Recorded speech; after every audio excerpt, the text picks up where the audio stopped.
Hai, Assalamualaikum. Siapa yang dekat sini pernah makan yogurt marble cake? Mungkin ada yang tak pernah makan kan? Kalau letak yogurt, masam ke kek ni? Tak ada rasa masam langsung. Tapi hasilkan kek yang lebih moist dan lebih sedap. Kalau ada yang tak percaya, mesti cuba buat dan rasai sendiri nikmat je makan yogurt marble cake. Jom teman saya rasa. Dah tak sabar nak rasa kek ni. Tengoklah. Lembut, moist.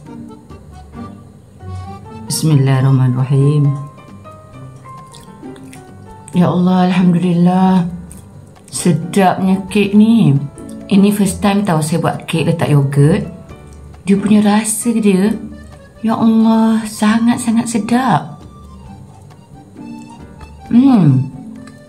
Lepas tu moist sangat tahu.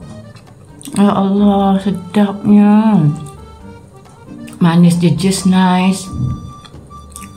Dia sangat-sangat wangi. Sebab letak coffee Imalco tadi. Dan dia berasa kelainan tau, yang sangat luar biasa.